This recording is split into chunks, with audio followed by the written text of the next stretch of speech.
Biblioteca Além do Nascimento e da Morte Capítulo 1 Nós não somos esses corpos ó descendente de Barata, aquele que habita no corpo é eterno e nunca pode ser morto, portanto, você não precisa lamentar por nenhuma criatura. Gita 2.30 O primeiro passo para a autorrealização é perceber a identidade de alguém como separada do corpo. Eu não sou este corpo, mas sou a alma espiritual. É uma realização essencial para qualquer pessoa que queira transcender a morte e entrar no mundo espiritual além. Não se trata simplesmente de dizer eu não sou este corpo, mas de realmente perceber isso. Isto não é tão simples como pode parecer à primeira vista. Embora não sejamos esses corpos, mas sim pura consciência, de uma forma ou de outra ficamos encerrados na vestimenta corporal. Se realmente quisermos a felicidade e a independência que transcendem a morte, temos de nos estabelecer e permanecer na nossa posição constitucional como pura consciência, vivendo na concessão corpórea. Nossa ideia de felicidade é como a de um homem em delírio. Alguns filósofos afirmam que esta condição delirante de identificação corporal deveria ser curada pela abstenção de qualquer ação, dado que estas atividades materiais têm sido uma fonte de sofrimento para nós. Eles afirmam que deveríamos realmente parar com estas atividades. O ponto culminante da perfeição está em uma espécie de nirvana budista, no qual nenhuma atividade é realizada. Buda afirmou que devido a uma combinação de elementos materiais, este corpo passou a existir e que, de uma forma ou de outra, se esses elementos materiais forem separados ou desmantelados, a causa do sofrimento será removida. Se os cobradores de impostos nos dão muita dificuldade porque possuímos uma casa grande, uma solução simples é destruir a casa. Contudo, o Bhagavad Gita indica que este corpo material não é tudo. Além dessa combinação de elementos materiais, existe o espírito, e o sintoma desse espírito é a consciência. A consciência não pode ser negada. Um corpo sem consciência é um corpo morto. Assim que a consciência for removida do corpo, a boca não falará, os olhos não verão, nem os ouvidos ouvirão. Uma criança pode entender isso. É fato que a consciência é absolutamente necessária para a animação do corpo. O que é essa consciência? Assim como o calor ou a fumaça são sintomas do fogo, a consciência é o sintoma da alma. A energia da alma, ou do eu, é produzida na forma de consciência. Na verdade, a consciência prova que a alma está presente. Esta não é apenas a filosofia do Bhagavad Gita, mas a conclusão de toda a literatura védica. Os seguidores impersonalistas de Sankaracharya, bem como os Vaisnavas que seguem a sucessão discipular do Sr. Sri Krishna, reconhecem a existência factual da alma. Mas os filósofos budistas não. Os budistas afirmam que, num determinado estágio, a combinação da matéria produz consciência. Mas este argumento é refutado pelo facto de que, embora possamos ter todos os constituintes da matéria à nossa disposição, não podemos produzir consciência a partir deles. Todos os elementos materiais podem estar presentes num homem morto, mas não podemos ressuscitar esse homem para a consciência. Este corpo não é como uma máquina. Quando uma parte de uma máquina quebra, ela pode ser substituída e a máquina funcionará novamente.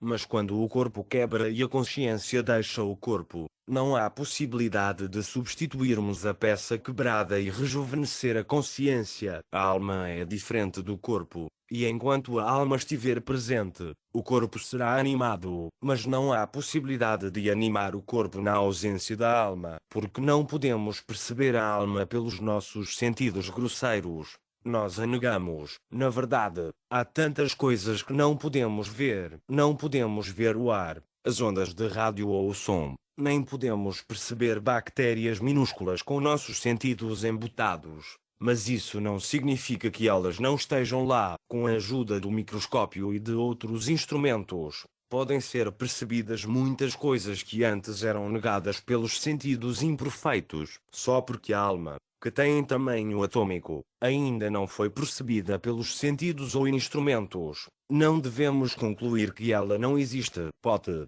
no entanto, ser percebido pelos seus sintomas e efeitos. No Bhagavad Gita, Sri Krishna salienta que todas as nossas misérias se devem à falsa identificação com o corpo. Ó filho de Kunti, o aparecimento não permanente do calor e do frio, da felicidade e da angústia, e seu desaparecimento no devido tempo, são como o aparecimento e o desaparecimento das estações de inverno e verão. Eles surgem da percepção sensorial, ó descendente de Bharata, e deve-se aprender a tolerá-los sem ser perturbado.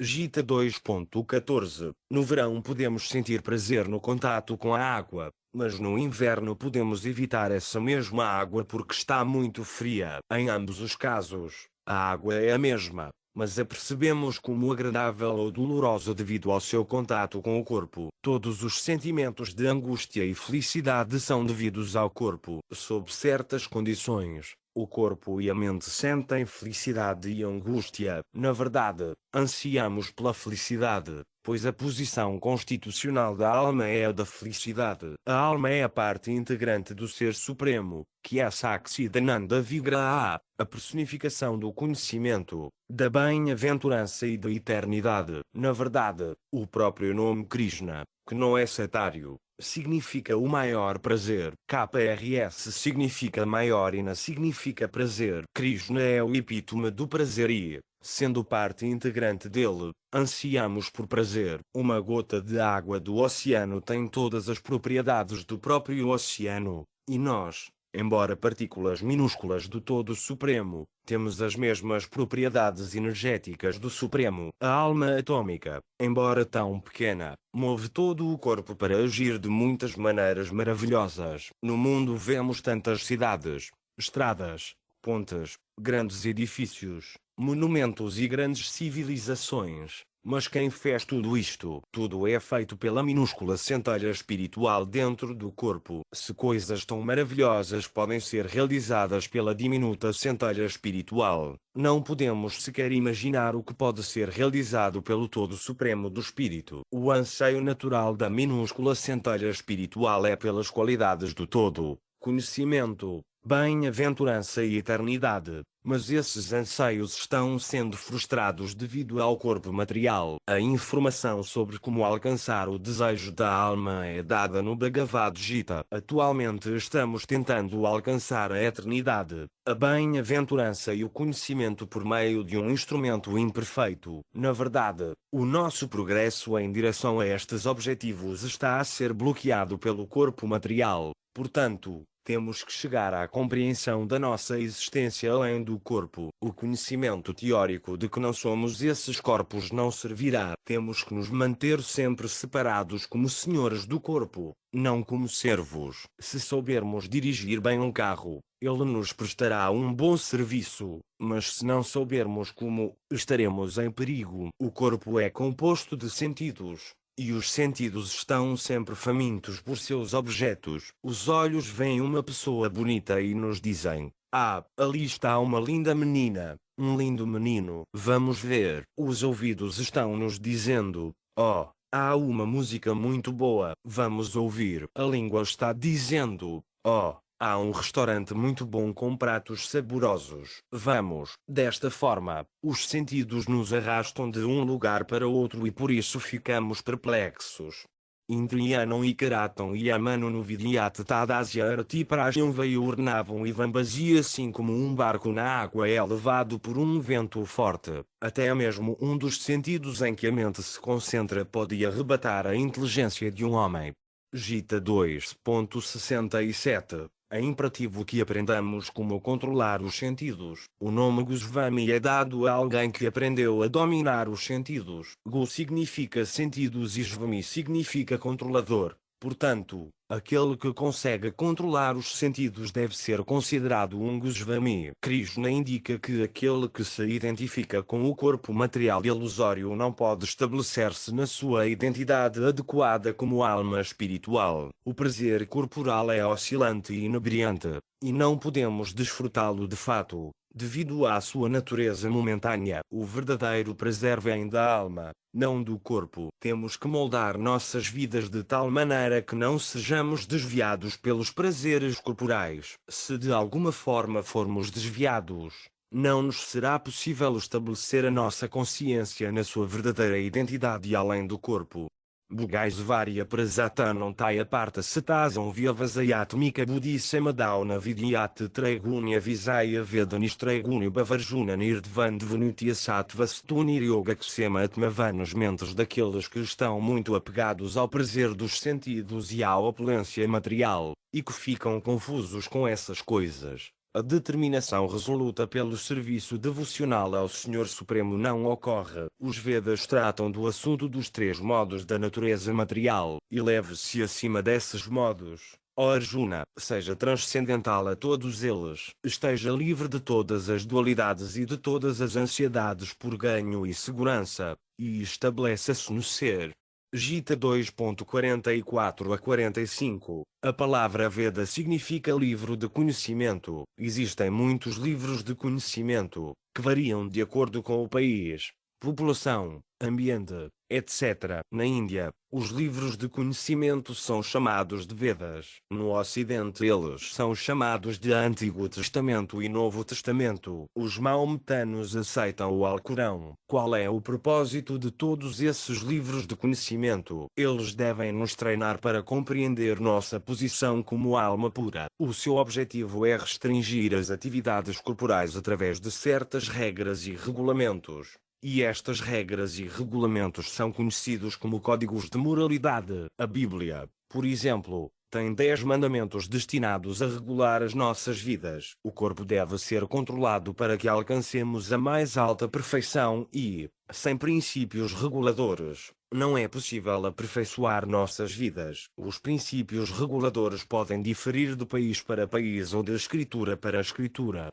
mas isso não importa, pois são feitos de acordo com o tempo, as circunstâncias e a mentalidade das pessoas. Mas o princípio do controlo regulamentado é o mesmo. Da mesma forma, o governo estabelece certos regulamentos a serem obedecidos pelos seus cidadãos. Não há possibilidade de avanço no governo ou na civilização sem alguns regulamentos. No verso anterior, Sri Krishna diz a Arjuna que os princípios reguladores dos Vedas destinam-se a controlar os três modos da natureza material: bondade, paixão e ignorância. Traigunya Visaya Veda. Contudo, Krishna está aconselhando Arjuna a estabelecer-se em sua posição constitucional pura como alma espiritual, além das dualidades da natureza material. Como já apontamos, essas dualidades, como calor e frio, prazer e dor, surgem devido ao contato dos sentidos com seus objetos. Em outras palavras,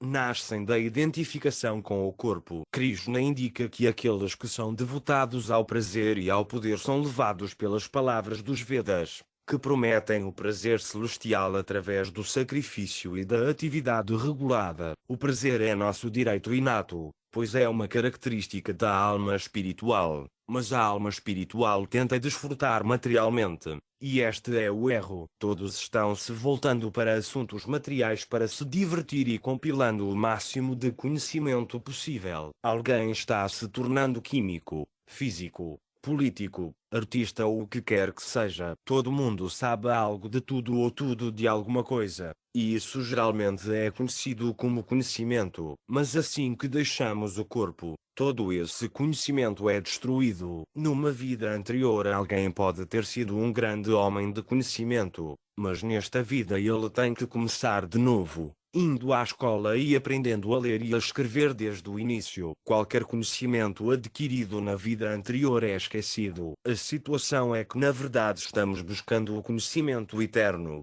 mas este não pode ser adquirido por este corpo material. Todos procuramos prazer através destes corpos, mas o prazer corporal não é o nosso verdadeiro prazer, é artificial. Temos que compreender que se quisermos continuar neste gozo artificial, não seremos capazes de atingir a nossa posição de gozo eterno. O corpo deve ser considerado uma condição doente. Um homem doente não consegue divertir-se adequadamente. Um homem com icterícia, por exemplo, sentirá o sabor amargo do açúcar doce, mas um homem saudável poderá sentir o sabor da sua doçura. Em ambos os casos, o açúcar doce é o mesmo, mas de acordo com a nossa condição tem um sabor diferente, a menos que sejamos curados desta concessão doentia da vida corporal. Não poderemos saborear a doçura da vida espiritual. Na verdade, terá um sabor amargo para nós. Ao mesmo tempo, ao aumentarmos o nosso prazer na vida material,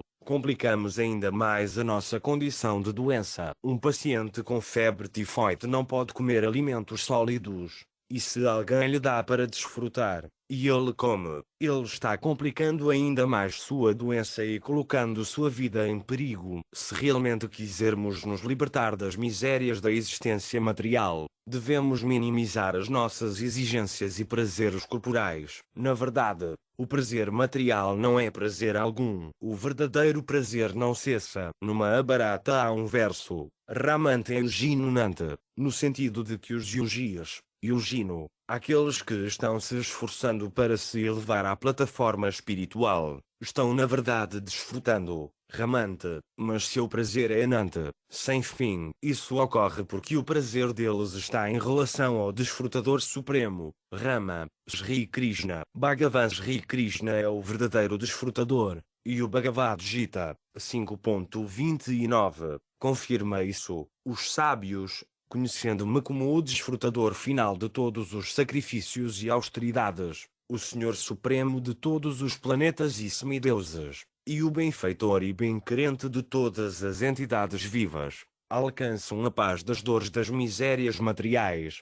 Boga significa prazer, e nosso prazer vem da compreensão de nossa posição como desfrutado. O verdadeiro desfrutador é o Senhor Supremo, e somos desfrutados por Ele. Um exemplo dessa relação pode ser encontrado no mundo material entre o marido e a esposa. O marido é o desfrutador, Purusa, e a esposa é a desfrutada, Prakriti. A palavra Pri significa mulher, Purusa, ou espírito, é o sujeito, e Prakriti, ou natureza, é o objeto. A diversão, entretanto, é participada tanto pelo marido quanto pela esposa. Quando existe prazer real, não há distinção entre o marido desfrutar mais ou a esposa desfrutar menos. Embora o masculino seja o predominante e o feminino o predominante, não há divisão no que diz respeito ao gozo. Numa escala maior, nenhuma entidade viva é o desfrutador. Deus se expandiu em muitos, e nós constituímos essas expansões. Deus é um sem segundo,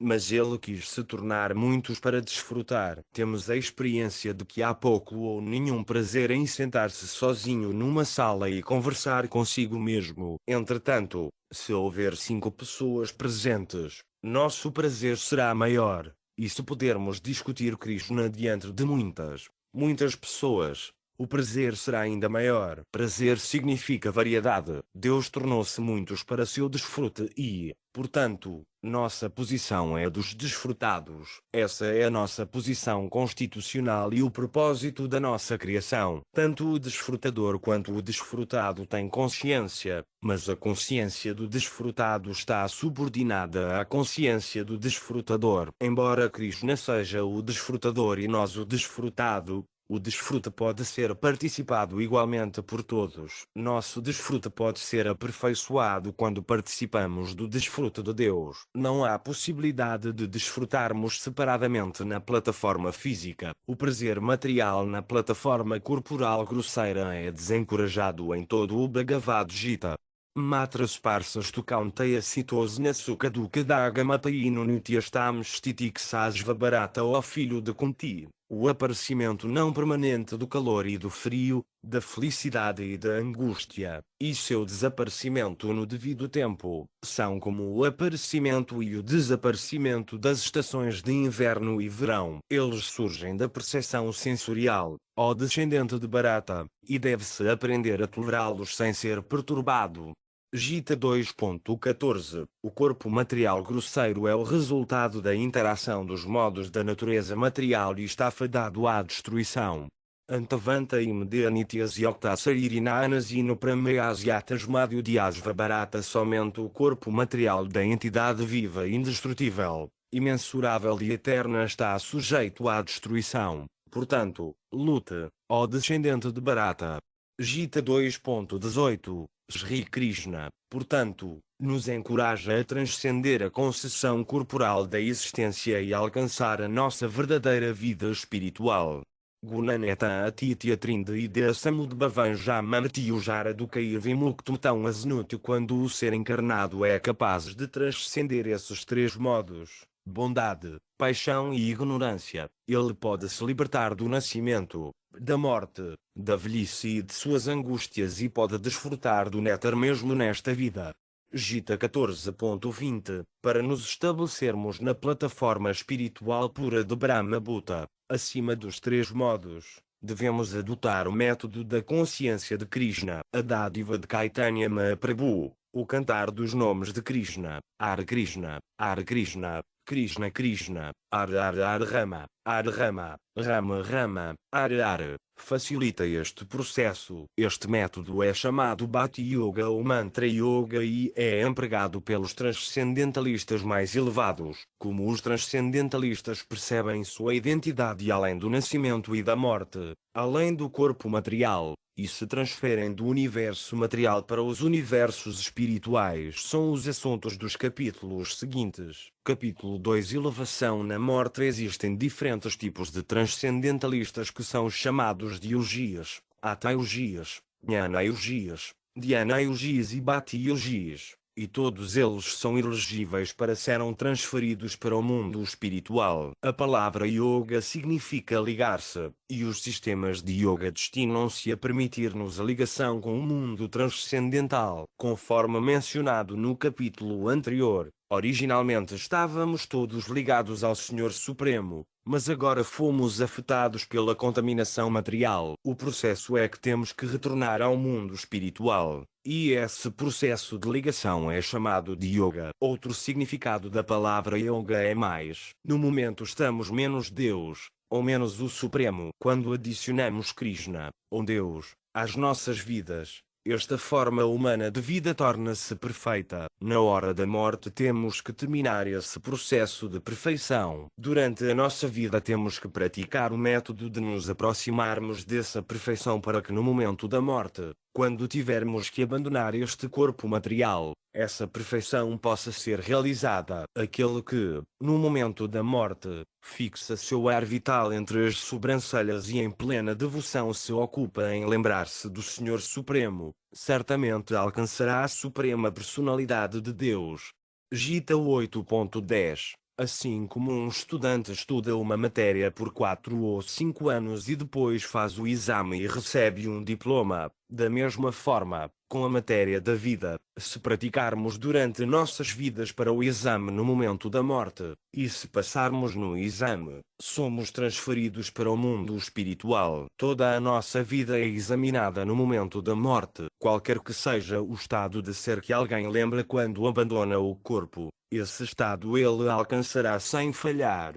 Gita 8.6. Há um provérbio bengali que diz que tudo o que alguém faz para atingir a perfeição será testado no momento da sua morte. No Bhagavad Gita, Krishna descreve o que se deve fazer ao abandonar o corpo. Para o Dhyana Yogi, meditador, Sri Krishna fala os seguintes versos: Yada saram veda vidu vadanti visanti yadyatayu vita ragaya dikshantu brahmakaryam karanti tat tepadam sangrena pravaxi sarvadvarani samyamya manurdini kamurdniya dayatmana pranam astitu yoga dranam. Pessoas versadas nos Vedas, que pronunciam Onkara e que são grandes sábios na ordem renunciada, entram em Brahma, desejando tal perfeição. Pratica-se o celibato. Vou agora explicar-lhe este processo pelo qual alguém pode alcançar a salvação. A situação yoga é do desapego de todos os compromissos sensuais, fechando todas as portas dos sentidos e fixando a mente no coração e o ar vital no topo da cabeça. A pessoa se estabelece no yoga.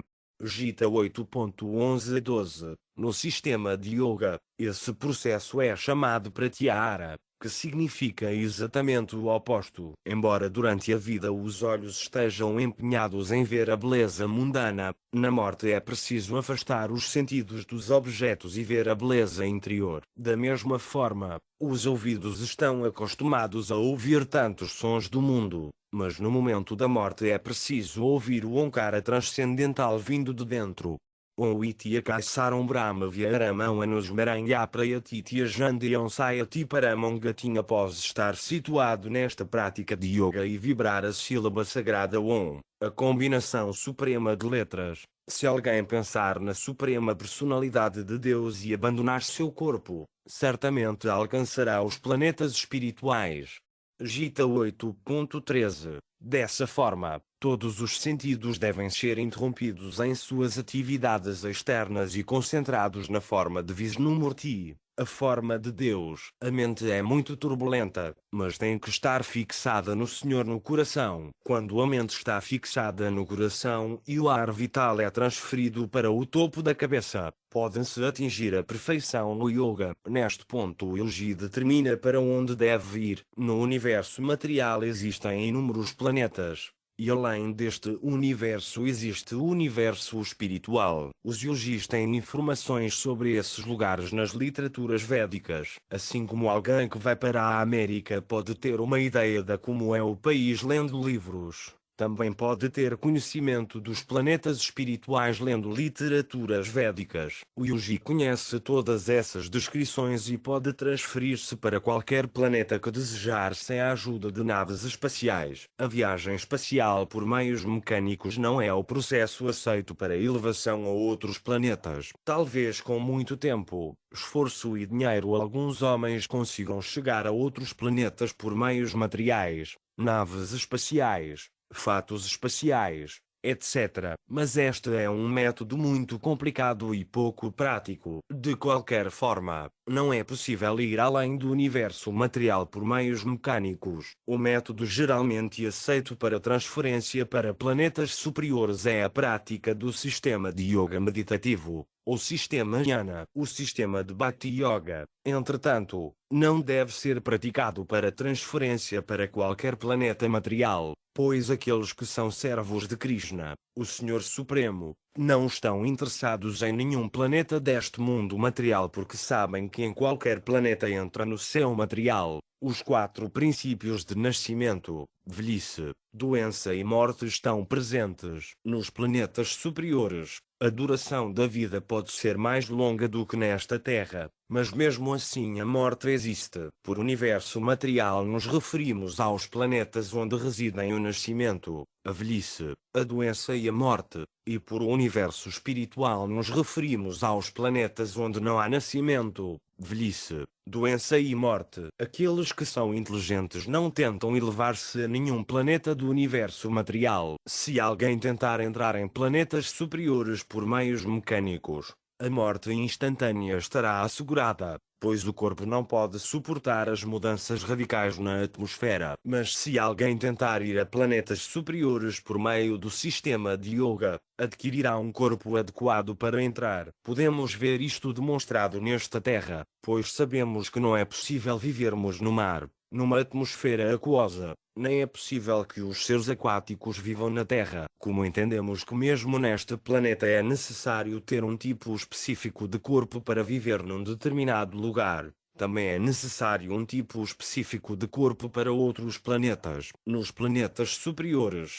os corpos vivem muito mais tempo do que na Terra, pois 6 meses na Terra equivalem a um dia nos planetas superiores. Assim, os Vedas descrevem que aqueles que vivem em planetas superiores vivem até 10.000 anos terrestres. No entanto, apesar de uma vida tão longa, a morte aguarda a todos. Mesmo que alguém viva 20.000, 50.000 ou mesmo milhões de anos, no mundo material os anos são todos contados e a morte existe. Como podemos escapar dessa subjugação pela morte? Essa é a lição do Bhagavad Gita.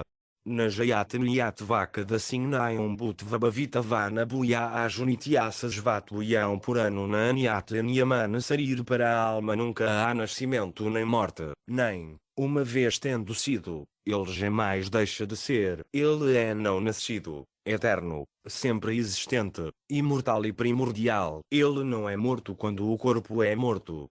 Gita 2.20 Somos alma espiritual e, como tal, somos eternos, porque, então, deveríamos nos sujeitar ao nascimento e à morte. Aquele que faz esta pergunta deve ser considerado inteligente. Aqueles que são conscientes de Krishna são muito inteligentes, porque não estão interessados em entrar em nenhum planeta onde haja morte. Eles rejeitarão uma longa duração de vida para alcançar um corpo como o de Deus. Isvara Parama Krishna Saksidananda Vigraha. Sat significa eterno. Sit significa cheio de conhecimento e Ananda significa cheio de prazer. Krishna é o reservatório de todo o prazer. Se nos transferirmos deste corpo para o mundo espiritual, seja para Krishna Loka, o planeta de Krishna, ou qualquer outro planeta espiritual, receberemos um corpo Saksidananda semelhante. Assim, o objetivo daqueles que estão em consciência de Krishna é diferente daqueles que estão tentando promover-se a planetas superiores neste mundo material. O eu,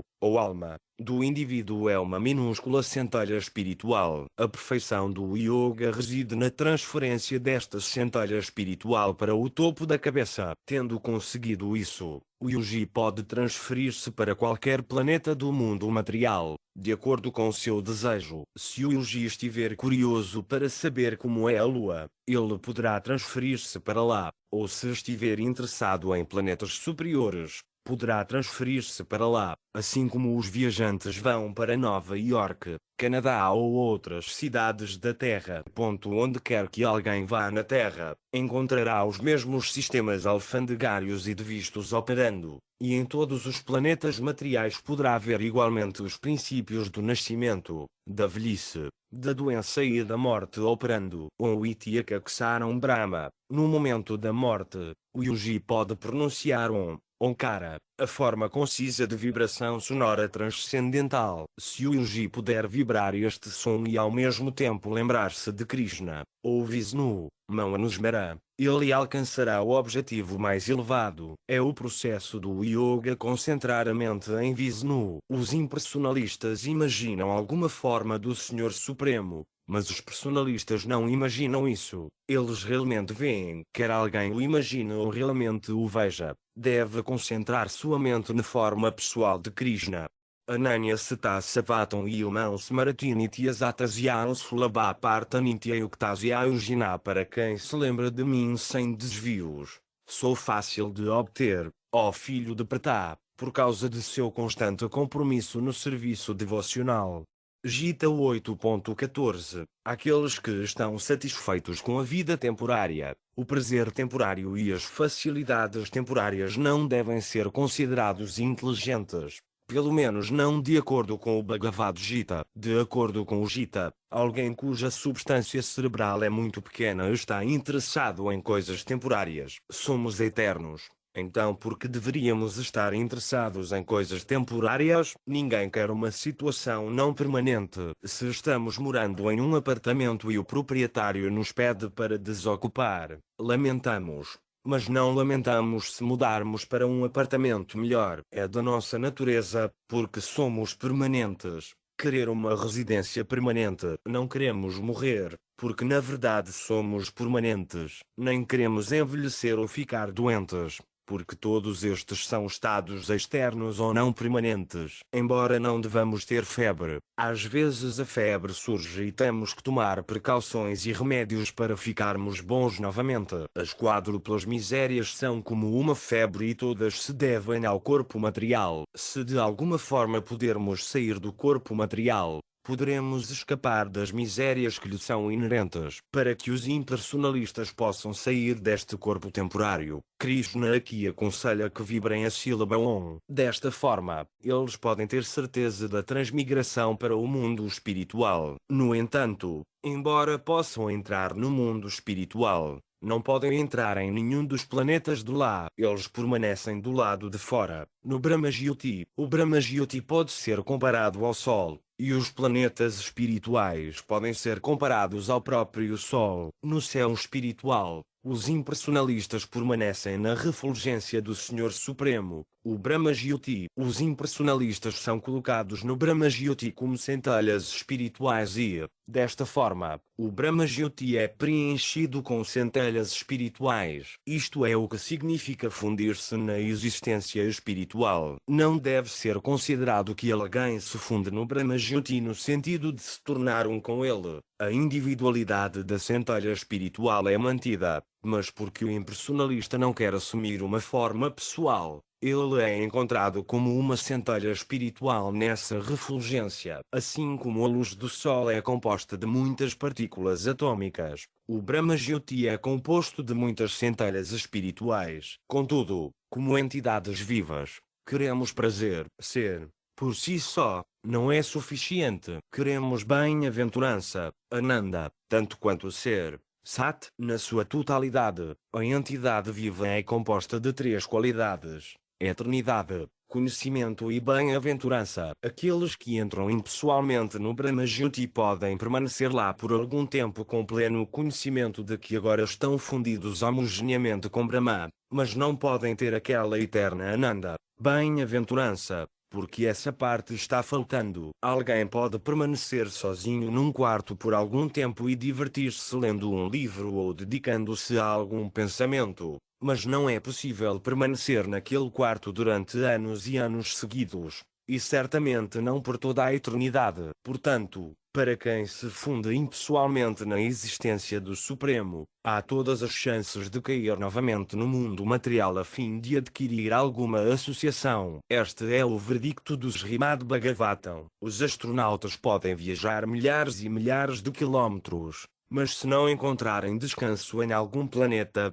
terão que retornar novamente à Terra. Em qualquer caso, é necessário descanso. Na forma impessoal, o descanso é incerto. Portanto, o Srimad Bhagavatam diz que mesmo depois de tanto esforço, se o impersonalista entra no mundo espiritual e adquire uma forma impessoal, ele retorna novamente ao mundo material por ter negligenciado servir ao Senhor Supremo com amor e devoção. Enquanto estivermos aqui na Terra, devemos aprender a praticar o amor e o serviço a Krishna, o Senhor Supremo. Se aprendermos isso, poderemos entrar nesses planetas espirituais. A posição do impersonalista no mundo espiritual é não permanente, pois a partir da solidão ele tentará adquirir alguma associação. Como ele não se associa pessoalmente com o Senhor Supremo, ele tem que retornar novamente ao mundo e ali se associar com entidades vivas condicionadas. É de extrema importância,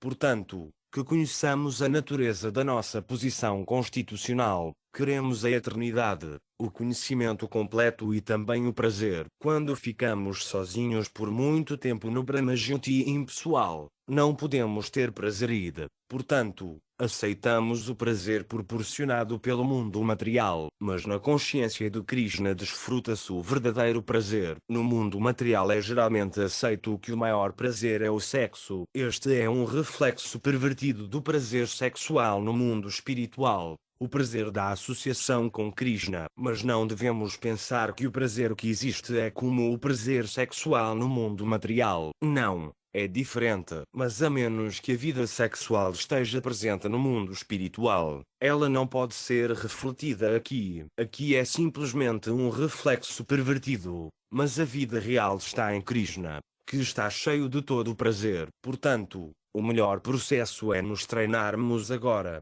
para que no momento da morte possamos nos transferir para o universo espiritual, para Krishna Loka, e ali nos associarmos com Krishna. No Brahma Samhita 5.29, Sri Krishna e sua morada são descritos assim: eu adoro Govinda, o Senhor primordial, o primeiro progenitor, que cuida das vacas, satisfaz todos os desejos, em moradas construídas com joias espirituais, rodeado por milhões de árvores que realizam desejos, sempre servido com grande reverência e carinho por centenas e milhares de pessoas.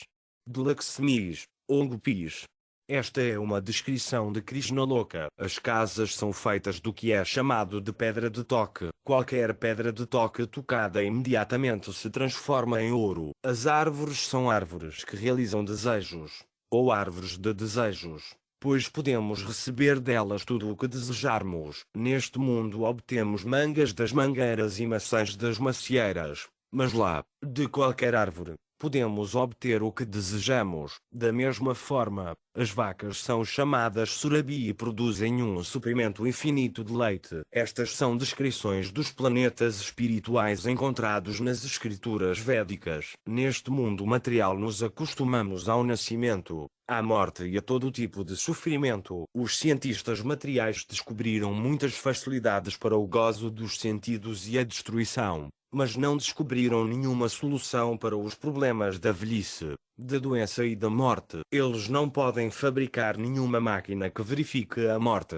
a velhice ou a doença. Podemos fabricar algo que acelere a morte, mas nada que detenha a morte. Aqueles que são inteligentes, entretanto, não estão preocupados com as 4 misérias da vida material, mas com a elevação aos planetas espirituais. Aquele que está continuamente em transe, Nitya Yuktasya Yogina, não desvia sua atenção para mais nada. Ele está sempre situado em transe. Sua mente está sempre preenchida com o pensamento de Krishna, sem desvio. Ananya Sata Satatam. Savatam refere-se a qualquer lugar e a qualquer hora. Na Índia, morei em Vrindavana e agora estou na América. Mas isso não significa que estou fora de Vrindavana, porque se penso sempre em Krishna, então estarei sempre em Vrindavana, independentemente da designação material. Consciência de Krishna significa que a pessoa sempre vive com Krishna naquele planeta espiritual, Goloka Vrindavana, e que está simplesmente esperando para abandonar este corpo material. Smriti Nityasa significa lembrar continuamente,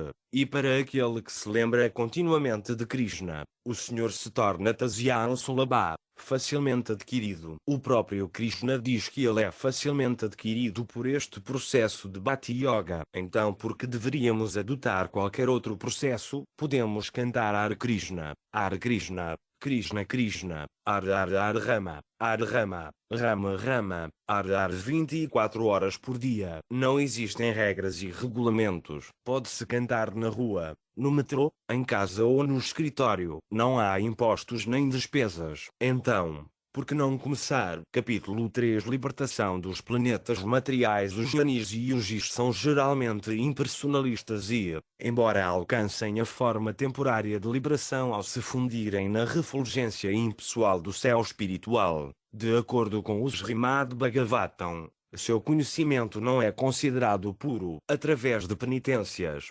austeridades e meditações eles podem subir à plataforma do Supremo Absoluto, mas como foi explicado, eles novamente caem no mundo material, porque não levaram a sério as características pessoais de Krishna. A menos que alguém adore os pés de lótus de Krishna, terá que descer novamente à plataforma material. A atitude ideal deveria ser: eu sou seu servo eterno, por favor, deixe-me de alguma forma me envolver em seu serviço.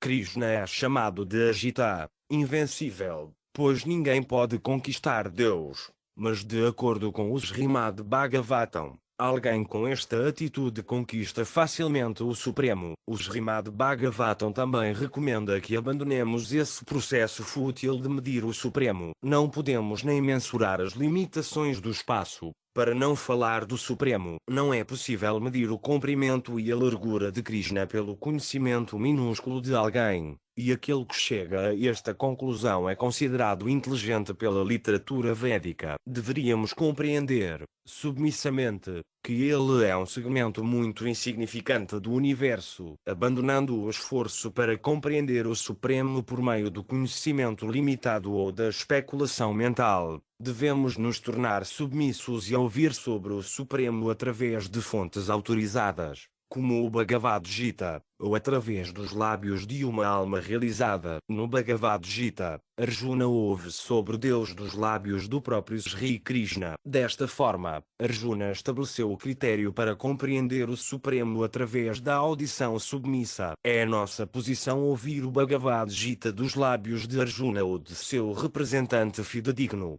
o mestre espiritual. Depois de ouvir, é necessário praticar esse conhecimento adquirido no dia a dia. Meu querido senhor, você é invencível, ora o devoto, mas por esse processo, ao ouvir, você é conquistado. Deus é invencível, mas ele é conquistado pelo devoto que abandona a especulação mental e dá ouvidos a fontes autorizadas. De acordo com o Brahma Samhita, existem duas formas de adquirir conhecimento: o processo ascendente e o processo descendente. Pelo processo ascendente, a pessoa é elevada pelo conhecimento adquirido por si mesmo. Desta forma, pensamos: não me importo com nenhuma autoridade ou livro. Eu mesmo alcançarei o conhecimento através da meditação, da filosofia, etc. Desta forma compreenderei Deus.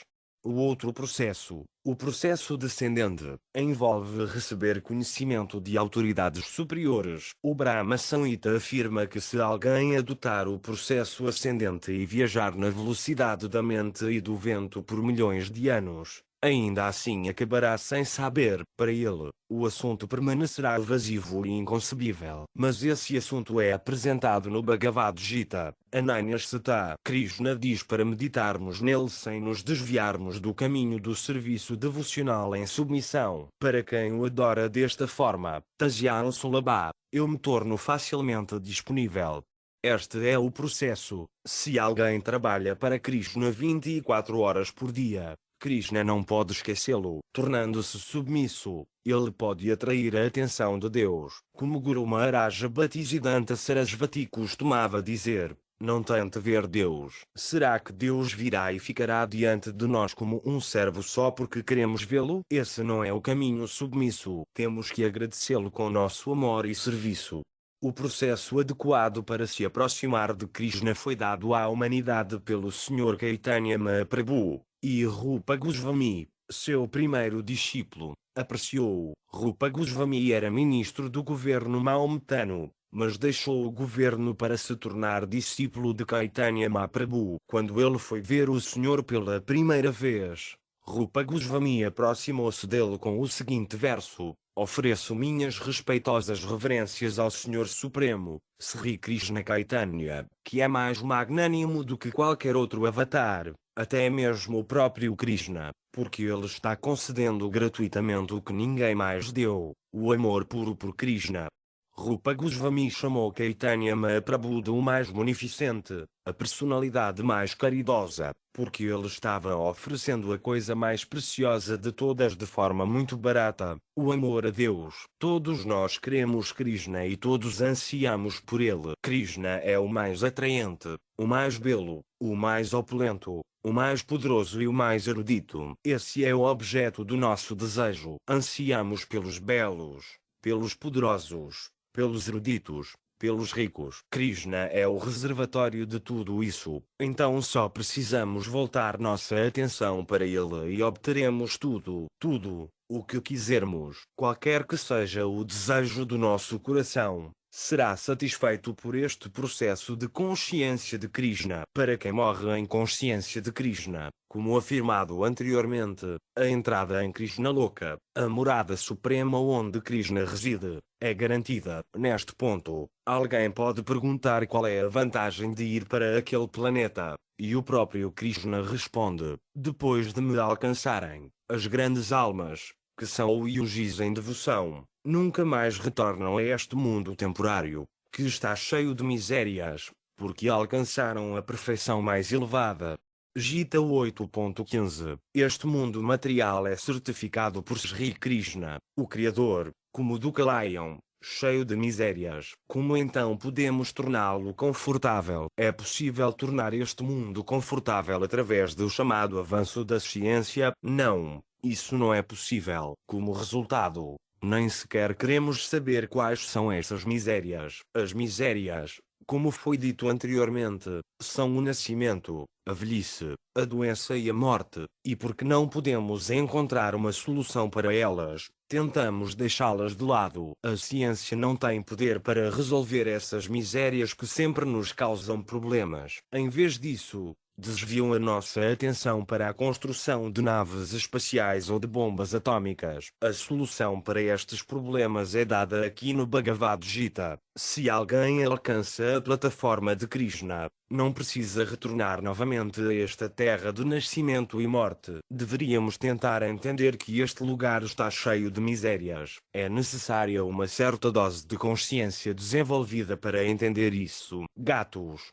cães e porcos não conseguem entender que estão sofrendo. O homem é chamado de animal racional, mas a sua racionalidade está a ser usada para promover as suas propensões animalescas. Em vez de descobrir como se libertar desta condição miserável, aqui Krishna afirma explicitamente que aquele que vem a ele nunca renascerá para sofrer misérias novamente. Essas grandes almas que vêm a ele alcançaram a mais elevada perfeição de vida, o que alivia a entidade viva do sofrimento da existência condicionada. Uma das diferenças entre Krishna e um ser comum é que uma entidade comum só pode estar em um lugar de cada vez. Mas Krishna pode estar em qualquer lugar do universo e, ainda assim, também em sua própria morada, simultaneamente. A morada de Krishna no reino transcendental é chamada Goloka Vrindavana. A Vrindavana na Índia é a mesma Vrindavana que desceu a esta terra quando Krishna desce através de sua própria potência interna. Seu Dhamma,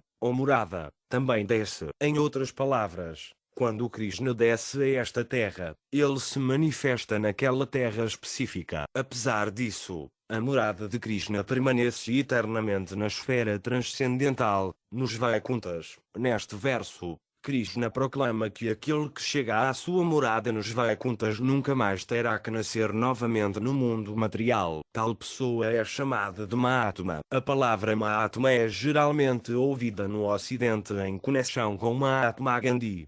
Mas devemos compreender que Mahatma não é o título de um político. Em vez disso, Mahatma refere-se ao homem consciente de Krishna de primeira classe que é elegível para entrar na morada de Krishna. A perfeição do Mahatma é esta: utilizar a forma humana de vida e os recursos da natureza para libertar-se do ciclo de nascimento e morte. Uma pessoa inteligente sabe que não deseja misérias, mas elas lhe são infligidas pela força. Como afirmado anteriormente, estamos sempre numa condição miserável devido a esta mente, corpo, distúrbios naturais ou outras entidades vivas. Sempre há algum tipo de miséria infligida a nós. Este mundo material foi feito para a miséria. A menos que haja miséria, não poderemos chegar à consciência de Krishna. As misérias são na verdade um ímpeto e ajudam a nos elevar à consciência de Krishna. Um homem inteligente questiona por que essas misérias lhe são infligidas pela força. Contudo, a atitude da civilização moderna é: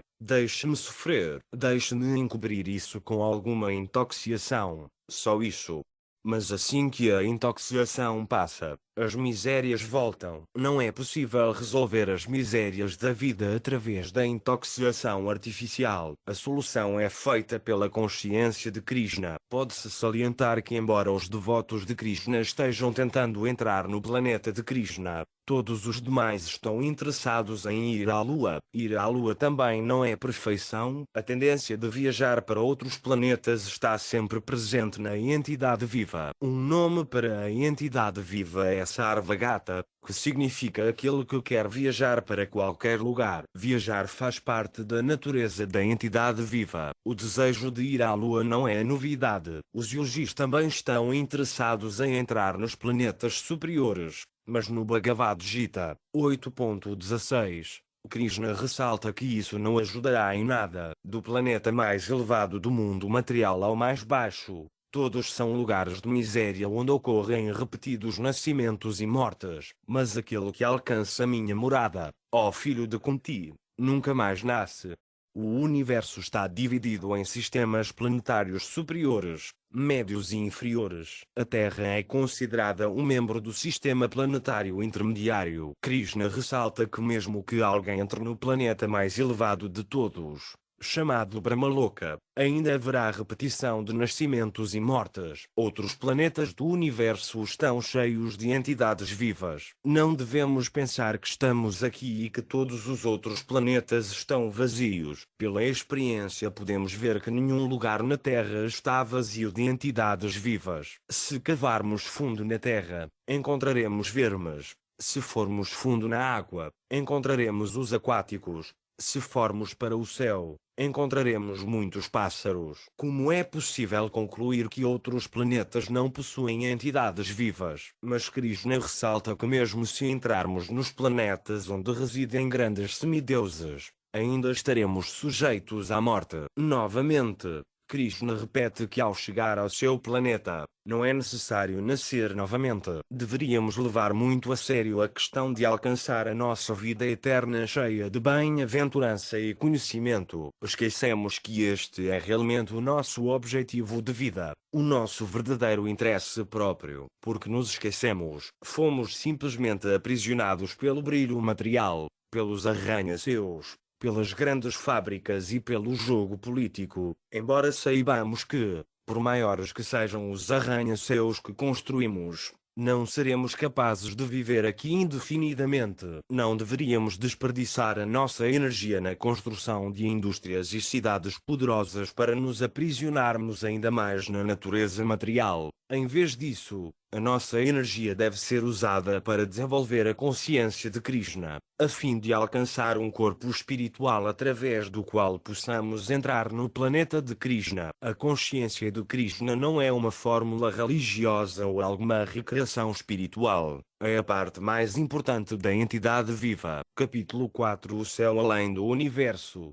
Se até mesmo os planetas superiores deste universo estão sujeitos ao nascimento e à morte, porque os grandes yogis lutam pela elevação até eles. Embora possam ter muitos poderes místicos, esses yogis ainda têm a tendência de querer desfrutar das facilidades da vida material. Nos planetas superiores, é possível viver vidas incrivelmente longas. O cálculo do tempo nestes planetas é indicado por Sri Krishna. Sahasra Yuga Pariantam Aryad Brahmano Viduratra Yuga Sahasrantam Tiuratra Vidujana. Pelo cálculo humano, 1000 eras somadas equivalem à duração de um dia de Brahma, e essa também é a duração da sua noite.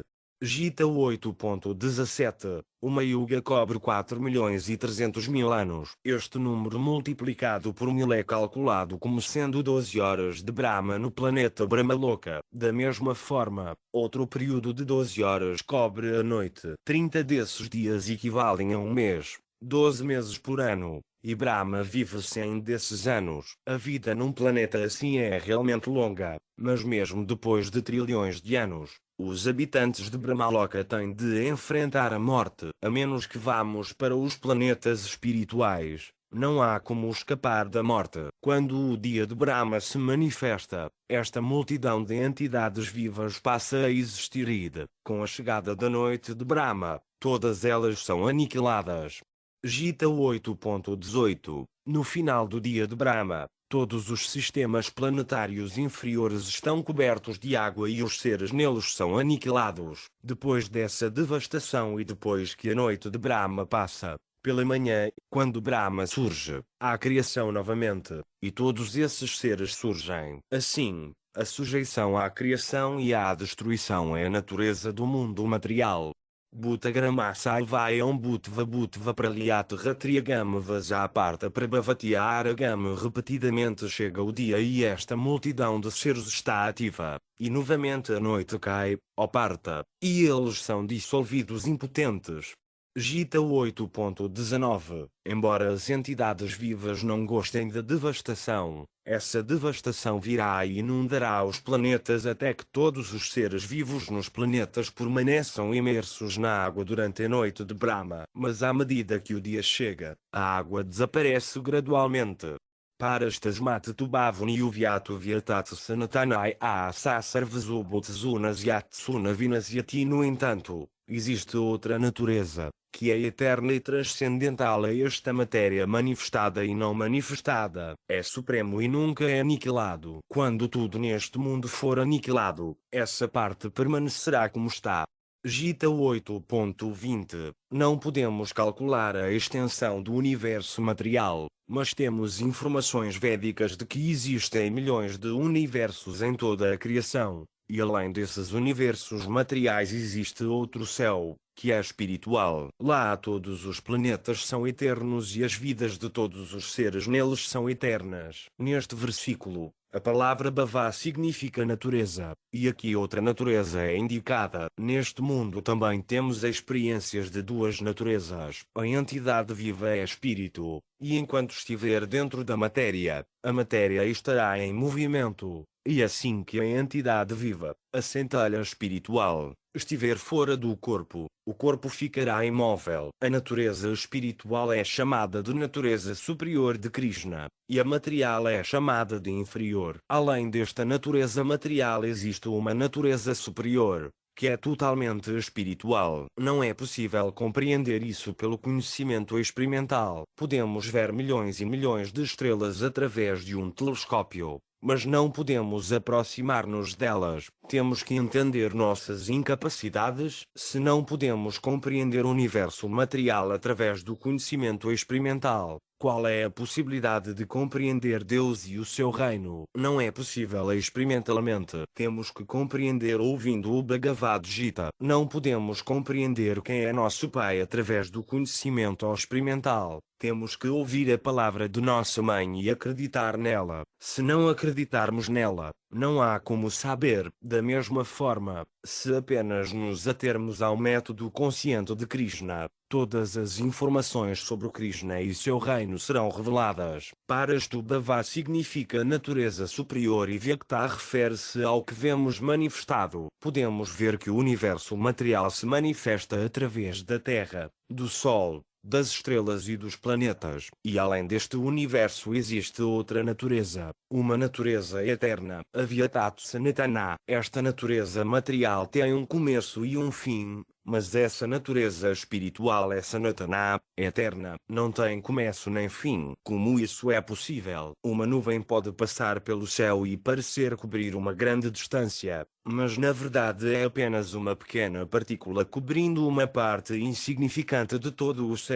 Por sermos tão pequenos, se apenas algumas centenas de quilómetros estiverem cobertos por nuvens, parece que todo o céu está coberto. Da mesma forma, todo este universo material é como uma nuvem pequena e insignificante no vasto céu espiritual. Está envolvido pelo Mahat Tattva, matéria. Assim como uma nuvem tem começo e fim, esta natureza material também tem começo e fim. Quando as nuvens desaparecem e o céu clareia, vemos tudo como é. Da mesma forma, o corpo é como uma nuvem passando sobre a alma espiritual. Permanece por algum tempo, dá alguns subprodutos, diminui e depois desaparece. Qualquer tipo de fenômeno material que observamos está sujeito a estas 6 transformações da natureza material. Ele passa a existir, cresce, permanece por um tempo, produz alguns subprodutos, diminui e depois desaparece. Krishna indica que além desta natureza mutável,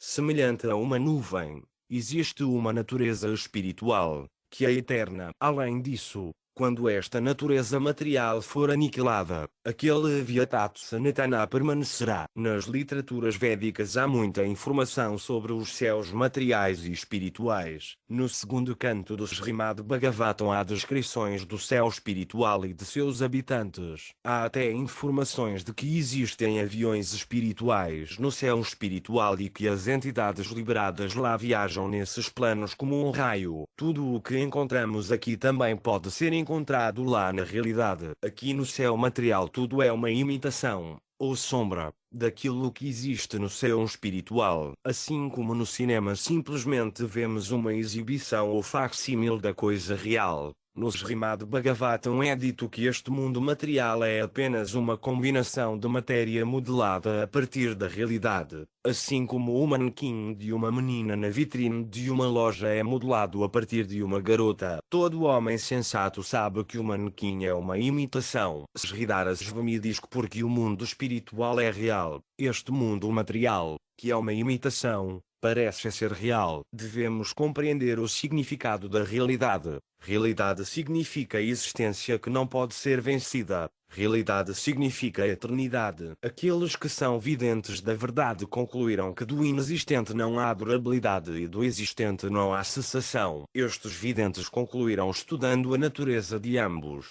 Gita 2.16. O verdadeiro prazer é Krishna, enquanto o prazer material, que é temporário, não é real. Aqueles que conseguem ver as coisas como elas são não participam do prazer da sombra. O verdadeiro objetivo da vida humana é alcançar o céu espiritual, mas, como aponta o Srimad Bhagavatam, a maioria das pessoas não sabe disso. A vida humana destina-se a compreender a realidade e a ser transferida para ela. Toda a literatura védica nos instrui a não permanecermos nesta escuridão. A natureza deste mundo material é escuridão, mas o mundo espiritual está cheio de luz e ainda assim não é iluminado pelo fogo ou pela eletricidade. Krishna sugere isso no 15º capítulo do Bhagavad Gita, 15.6. Natad Basayat Suryo Nasazankuna Pavakayad Gatvananivartante Tad Dama Paramam Mama. Essa minha morada não é iluminada pelo sol ou pela lua, nem pela eletricidade. Quem alcança isso nunca retorna a este mundo material. O mundo espiritual é chamado de não manifestado porque não pode ser percebido pelos sentidos materiais. Essa morada suprema é chamada de não manifestada e infalível. E é o destino supremo. Quando alguém vai lá, ele nunca mais volta. Essa é a minha morada suprema. Gita 8.21. Uma grande jornada é indicada neste versículo. Temos que ser capazes de penetrar no espaço exterior, atravessar o universo material, penetrar na sua cobertura e entrar no céu espiritual. Paramangatim. Essa jornada é suprema. Não há dúvida de se afastar alguns milhares de quilómetros deste planeta e depois retornar. Esse tipo de jornada não é muito heroica. Temos que penetrar em todo o universo material. Isto não podemos fazer através de naves espaciais, mas sim através da consciência do Krishna. Aquele que está absorto na consciência do Krishna e que no momento da morte pensa em Krishna é imediatamente transferido para lá. Se quisermos ir para esse céu espiritual e cultivar a vida eterna, bem-aventurada, cheia de conhecimento, teremos que começar agora a cultivar um corpo Saksidananda. Diz-se que Krishna tem um corpo Saksidananda, Isvara Parama Krishna Saksidananda Vigraha, e nós também temos um corpo semelhante de eternidade, conhecimento e bem-aventurança, mas é muito pequeno e é coberto pela vestido de matéria. Se de uma forma ou de outra formos capazes de abandonar essa vestimenta falsa, poderemos alcançar esse reino espiritual. Se pudermos alcançar esse mundo espiritual, o retorno não será necessário. Yam Prapyana Nivartante. Todos, então, deveriam tentar ir para aquele Dhamma Paramam, a morada suprema de Krishna. O próprio Krishna vem nos chamar e nos dá literaturas como guias e envia seus representantes genuínos. Deveríamos aproveitar esta facilidade dada à vida humana. Para quem alcança essa morada suprema, não são mais necessárias penitências, austeridades, meditações yogis e assim por diante. E para quem não alcança, todas as penitências e austeridades são uma perda de tempo inútil. A forma de vida humana é uma oportunidade de obter esta dádiva, e é dever do Estado, dos pais, dos professores e dos tutores elevar aqueles que adquiriram esta forma de vida humana a alcançarem esta perfeição de vida. Simplesmente comer, dormir, acasalar e brigar como cães e gatos não é civilização. Devemos utilizar adequadamente esta forma de vida humana e aproveitar este conhecimento para nos prepararmos em consciência de Krishna, de modo que 24 horas do dia sejamos absorvidos em Krishna e, na morte, sejamos imediatamente transferidos para esse céu espiritual. A Suprema Personalidade de Deus, que é maior que tudo, é alcançável por meio de devoção pura. Embora ela esteja presente em sua morada, ele é onipresente e tudo está situado dentro dele. Gita 8.22. Se estivermos interessados em alcançar essa morada suprema, o processo, como indicado aqui, é Bhakti. Bhakti significa serviço devocional, submissão ao Senhor Supremo. A raiz da palavra Bhakti é Beaj, que significa serviço. A definição de Bhakti dada no Narada Pancaratra é a liberdade de designação. Se alguém estiver determinado a sair de todas as designações que estão ligadas à alma espiritual pura, e que surgem devido ao corpo e são sempre alteradas quando o corpo é mudado, poderá alcançar Bhakti. Bhakti é perceber que alguém é espírito puro e não importa de forma alguma. Nossa verdadeira identidade não é este corpo, que é simplesmente uma cobertura do espírito, mas nossa verdadeira identidade é Dasa, servo de Krishna. Quando alguém está situado em sua verdadeira identidade e presta serviço a Krishna, ele é um Bhakta. Rshikena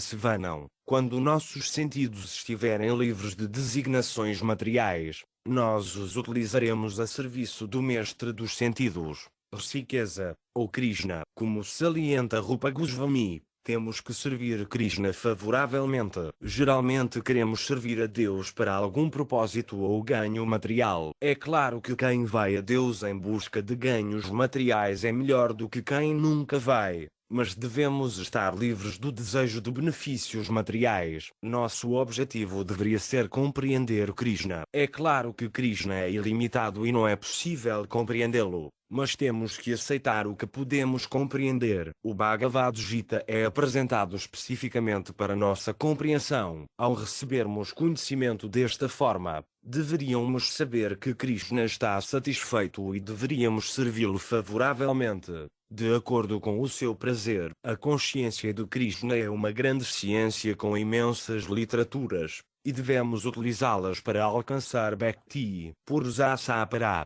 no céu espiritual, o Senhor Supremo está presente como a Pessoa Suprema. Existem inúmeros planetas autoluminosos ali, e em cada um reside uma expansão de Krishna. Eles têm 4 braços e inúmeros nomes. Todos são pessoas, não são impessoais. Esses purusas, ou pessoas, podem ser abordados por Bhakti, não por desafio, especulação filosófica ou misturas mentais, nem por exercícios físicos, mas por devoção sem os desvios da atividade lucrativa, como é o Purusa, a Pessoa Suprema, e as Yantastani Bhutanyana Sarvam Idam Tatam. Toda a entidade viva e tudo está dentro dele, e ainda assim ele está fora, onipenetrante. Como é isso? Ele é exatamente como o Sol, que está situado em um lugar e ainda assim está presente em todos os lugares através de seus raios. Embora Deus esteja situado em seu Dhamma Paramam,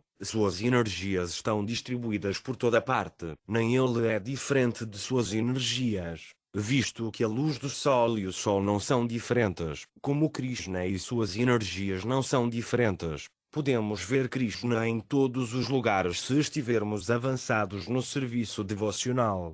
Premanjana Kshurita Bhakti Vilukanena Santasa Daivardenzu Vilukayanti. Eu adoro a personalidade de Deus original, Govinda, a quem os devotos puros cujos olhos estão untados com o unguento do amor de Deus sempre observam em seus corações.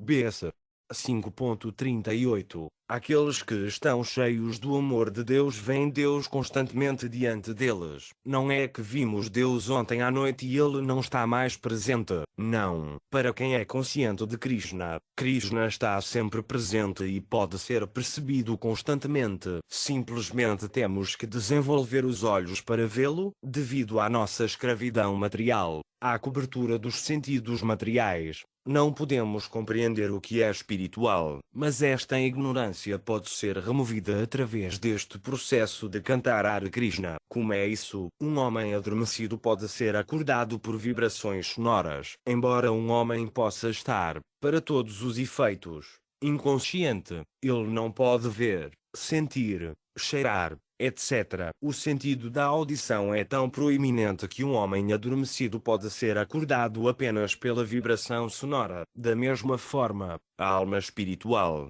embora agora dominada pelo sono do contato material, pode ser revivida por esta vibração sonora transcendental de Hare Krishna. Hare Krishna, Krishna Krishna, Hare Rama, Rama Rama, Hare Krishna é simplesmente um discurso ao Senhor Supremo e às suas energias. Hare significa energia, e Krishna é o nome do Senhor Supremo. Então quando cantamos Hare Krishna estamos dizendo, ó energia do Senhor, ó Senhor, por favor, aceite-me. Não temos outra oração para a aceitação do Senhor. Não se trata de orar pelo pão de cada dia, pois o pão está sempre presente. Hare Krishna é apenas um discurso ao Senhor Supremo, solicitando-lhe que nos aceite. O próprio Senhor Caitanya Mahaprabhu orou, ó filho de Maharajananda, sou seu servo eterno e, embora ou seja, de uma forma ou de outra caí no oceano do nascimento e da morte. Por favor, portanto, tire-me deste oceano de morte e fixe-me como um dos átomos a seus pés de lótus.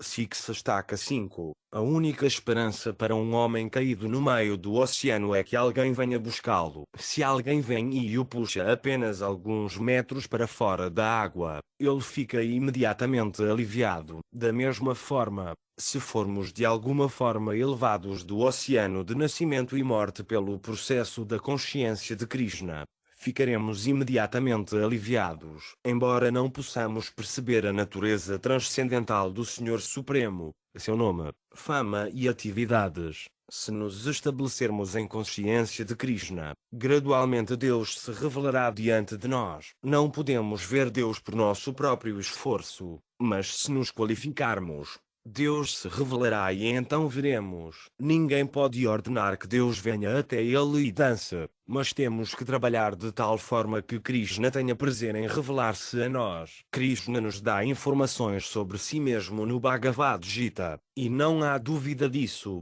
Nós apenas temos que sentir isso, entender isso. Não há qualificação preliminar necessária para a compreensão do Bhagavad Gita, porque ele é falado a partir da plataforma absoluta. O simples processo de cantar os nomes de Krishna revelará o que alguém é, o que Deus é, o que são os universos material e espiritual, porque estamos condicionados. Como podemos sair desse condicionamento, e tudo mais, passo a passo. Na verdade, o processo de crença e revelação não nos é estranho. Todos os dias colocamos fé em algo que temos certeza que será revelado mais tarde. Podemos comprar uma passagem para ir à Índia e, com base na passagem, temos fé que seremos transportados para lá, porque deveríamos pagar por uma passagem. Não damos dinheiro a ninguém. A empresa está autorizada e a companhia aérea está autorizada. Então a fé é criada. Sem fé não podemos dar um passo em frente no curso normal da nossa vida. Fé devemos ter,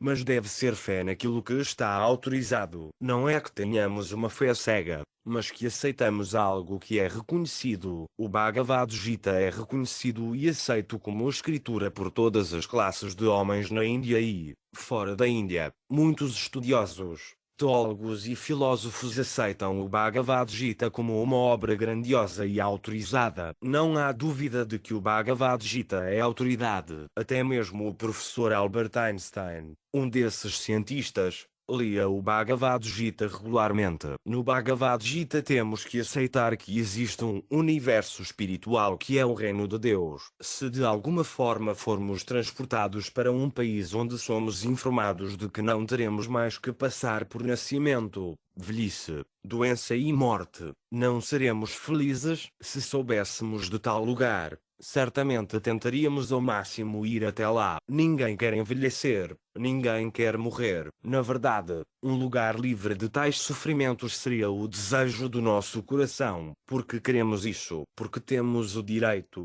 a prerrogativa, de querer. Somos eternos, felizes e cheios de conhecimento, mas tendo sido cobertos por esse emaranhado material, esquecemos de nós mesmos. Portanto, o Bhagavad Gita nos dá a vantagem de podermos reviver nosso estado original. Os Sankaritas e os budistas afirmam que o mundo além é vazio, mas o Bhagavad Gita não nos decepciona assim. A filosofia da vacuidade simplesmente criou ateus. Somos seres espirituais e queremos desfrutar, mas assim que o nosso futuro ficar vazio, ficaremos inclinados a desfrutar esta vida material. Desta forma, Os impersonalistas discutem a filosofia do voidismo enquanto tentam aproveitar ao máximo esta vida material. Pode-se desfrutar da especulação desta forma, mas não há benefício espiritual. Aquele que está assim situado transcendentalmente realiza imediatamente o Supremo Brahma. Ele nunca lamenta ou deseja ter alguma coisa. Ele está igualmente disposto a todas as entidades vivas. Nesse estado ele alcança serviço devocional puro a mim. Gita 18.54. Aquele que progrediu na vida devocional e que está saboreando o serviço a Krishna automaticamente se desapegará do prazer material. O sintoma de alguém absorto em Bhakti é que ele está totalmente satisfeito com Krishna.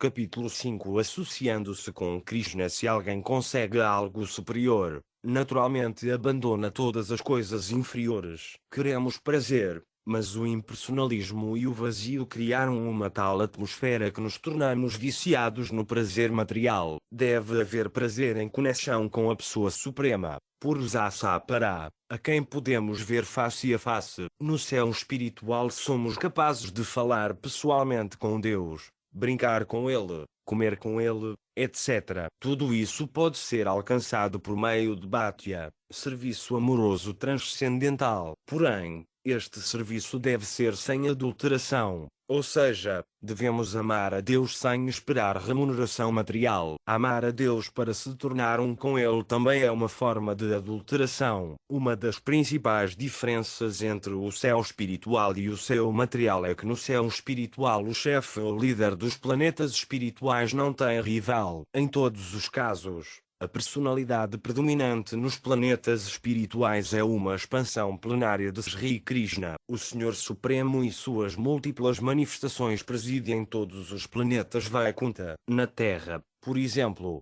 existe rivalidade pela posição de presidente ou primeiro-ministro.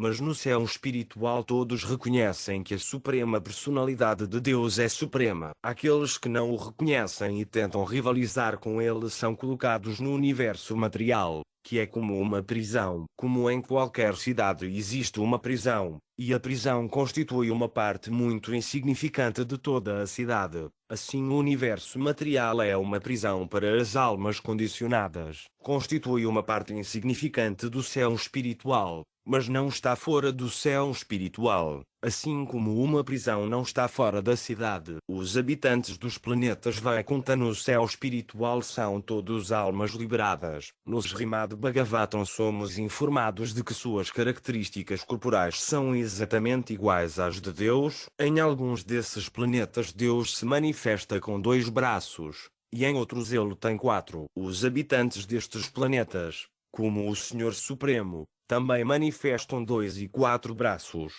e diz-se que não se pode distinguir entre eles e a Pessoa Suprema. No mundo espiritual existem 5 tipos de libertação. Sayuja Mukti é uma forma de liberação na qual a pessoa se funde na existência impessoal do Senhor Supremo, chamado Brahma. Outra forma de liberação é Sarupya Mukti, pela qual a pessoa recebe características exatamente iguais às de Deus. Outra é Salokya Mukti, pela qual alguém pode viver no mesmo planeta que Deus. Através do Sarshti Mukti pode-se ter opulências semelhantes às do Senhor Supremo. Outro tipo permite permanecer sempre com Deus como um de seus associados, assim como Arjuna, que está sempre com Krishna como seu amigo. Pode-se ter qualquer uma dessas 5 formas de liberação, mas das 5, o Sayuja Mukti, fundindo-se com o aspecto impessoal, não é aceito pelos devotos Vaisnavas. Um Vaisnava deseja adorar a Deus como Ele é e manter sua individualidade separada para servi-lo,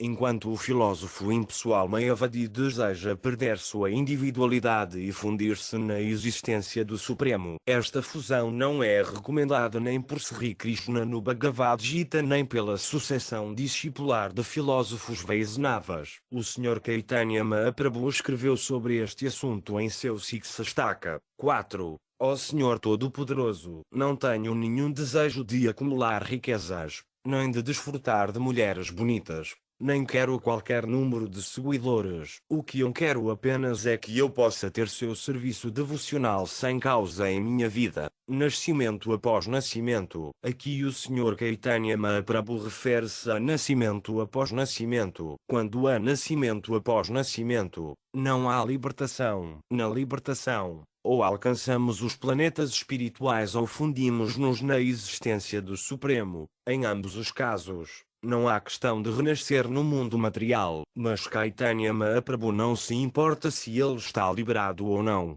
Sua única preocupação é ocupar-se na consciência de Krishna, servir ao Senhor Supremo. O devoto não se importa onde ele está, nem se ele nasceu na sociedade animal, na sociedade humana, na sociedade dos semideuses, ou seja lá o que for. Ele apenas ora a Deus para que ele não o esqueça e que ele sempre seja capaz de se envolver em seu serviço transcendental. Estes são sintomas de pura devoção. É claro que um devoto, onde quer que esteja, permanece no reino espiritual, mesmo enquanto está neste corpo material, mas ele não exige nada de Deus para sua elevação ou conforto pessoal. Embora Sri Krishna indique que ele pode ser facilmente alcançado por alguém que é devotado a ele, há um elemento de risco envolvido para os yogis que praticam outros métodos de yoga. Para eles, ele deu instruções no Bhagavad Gita 8.23. Sobre o momento adequado para deixar o corpo grosseiro, ou melhor dos baratas. Explicarei agora a você os diferentes momentos em que, ao deixar este mundo, alguém retorna ou não. Aqui Krishna indica que se alguém for capaz de deixar seu corpo em um determinado momento, ele poderá se libertar, para nunca mais retornar ao mundo material. Por outro lado, indica que se alguém morrer em outro momento, deve retornar. Existe esse elemento de acaso, mas não há dúvida de acaso para um devoto sempre em consciência de Krishna, pois ele tem entrada garantida na morada de Krishna por meio da sua devoção ao Senhor. Agnir Jyotira Asukla Samasa Uttarayanam Tatra Prayata Gakshanti Brahma Vidu Jana. Aqueles que conhecem o Brahman Supremo desaparecem do mundo durante a influência do Deus do Fogo, na luz, num momento auspicioso, durante a quinzena da lua e os 6 meses em que o Sol viaja no norte. Gita 8.24. O Sol passa 6 meses no lado norte do Equador e 6 meses no lado sul. No Srimad Bhagavatam temos informações de que assim como os planetas se movem, o Sol também se move. Se alguém morre quando o Sol está situado no hemisfério norte, ele alcança a libertação. Dhumratristata Krishna Samasa Dakshinayanam Tatra Kandramasam Jyotiryogi Prapyanivartata. O místico que passa deste mundo durante a fumaça, a noite, a quinzena sem lua, ou nos 6 meses em que o Sol passa para o sul, ou que chega ao planeta Lua, volta novamente. De acordo com os Vedas, existem 2 maneiras de sair deste mundo, uma na luz e outra na escuridão. Quando alguém passa pela luz, não volta, mas quando alguém passa nas trevas, ele retorna. Gita 8.25 a 26. Tudo isso é por acaso. Não sabemos quando vamos morrer e podemos morrer acidentalmente a qualquer momento. Mas para quem é um Bhakti Yogi, que está estabelecido na consciência de Krishna, não há questão de acaso. Ele está sempre certo. Naiteshti Parta Janai Ojimlietikas Kanatasmates Servezu Kalzu Yoga Yuktu Bavarjuna. Os devotos que conhecem esses 2 caminhos, ó Arjuna, nunca ficam desnorteados. Portanto, esteja sempre firme na devoção.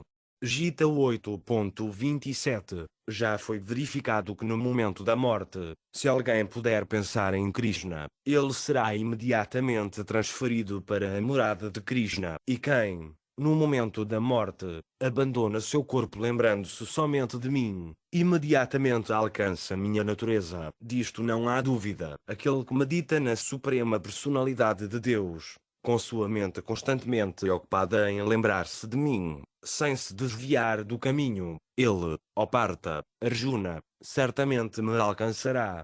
BG 8.5, 8.8. Tal meditação em Krishna pode parecer muito difícil, mas não é. Se alguém praticar a consciência de Krishna cantando o Mahamantra, Hare Krishna, Hare Krishna, Krishna Krishna, Hare Hare Hare Rama, Hare Rama, Rama Rama, Hare Hare, ele será rapidamente ajudado. Krishna e seu nome não são diferentes. E Krishna e sua morada transcendental também são indiferentes. Pela vibração sonora podemos fazer com que Krishna se associe conosco. Se, por exemplo, cantarmos Hare Krishna na rua, veremos que Krishna está indo conosco. Assim como quando olhamos para cima e vemos a lua acima, percebemos que ela também está indo conosco. Se a energia inferior de Krishna parece ir conosco, não será possível que o próprio Krishna esteja conosco quando cantamos seus nomes. Ele nos fará companhia, mas temos que nos qualificar para estar em sua companhia. Se, no entanto, estamos sempre imersos no pensamento de Krishna, devemos ter certeza de que Krishna está sempre conosco. O Sr. Caitanya Mahaprabhu ora: ó meu Senhor, somente o seu santo nome pode conceder todas as bênçãos aos seres vivos e, portanto, você tem centenas e milhões de nomes, como Krishna e Govinda. Nestes nomes transcendentais você investiu todas as suas energias transcendentais, e não existe uma regra rígida e rápida para cantar esses santos nomes. Ó meu Senhor, você tão gentilmente facilitou a aproximação com você por meio de seus santos nomes, mas, por mais infeliz que eu seja, não sinto atração por eles. Six Estaca 2. Apenas cantando podemos ter todas as vantagens da associação pessoal com Krishna. O Sr. Caitanya Mahaprabhu, que não é apenas considerado uma alma realizada, mas uma encarnação do próprio Krishna, destacou que nesta era de Kali, embora os homens não tenham facilidades reais para a autorrealização, Krishna é tão gentil que ele deu este sábado, encarnação sonora, seja utilizado como Yuga Dharma, ou forma de realização desta era. Nenhuma qualificação especial é necessária para este método. Nem precisamos saber sânscrito. As vibrações de Hare Krishna são tão potentes que qualquer pessoa pode começar a cantá-las imediatamente, sem qualquer conhecimento de sânscrito. Uma pessoa que aceita o caminho do serviço devocional não fica privada dos resultados derivados do estudo dos Vedas, da realização de sacrifícios austeros, da caridade ou da realização de atividades filosóficas e lucrativas. No final ele alcança a morada suprema. Gita 8.28. Aqui Krishna diz que o propósito de todas as instruções védicas é alcançar o objetivo final da vida, voltar ao Supremo. Todas as escrituras de todos os países visam esse objetivo. Esta também tem sido a mensagem de todos os reformadores religiosos ou acaryas. No Ocidente, por exemplo, o Senhor Jesus Cristo espalhou esta mesma mensagem. Da mesma forma, Senhor Buda e Maomé, ninguém nos aconselha a estabelecer-nos permanentemente aqui neste mundo material. Pode haver pequenas diferenças de acordo com o país, a época e as circunstâncias, e de acordo com a injunção bíblica, mas o princípio principal de que não fomos feitos para este mundo material, mas para o mundo espiritual é aceito por todos os transcendentalistas genuínos. Todas as indicações para a satisfação dos desejos mais íntimos da nossa alma apontam para os mundos de Krishna além do nascimento e da morte.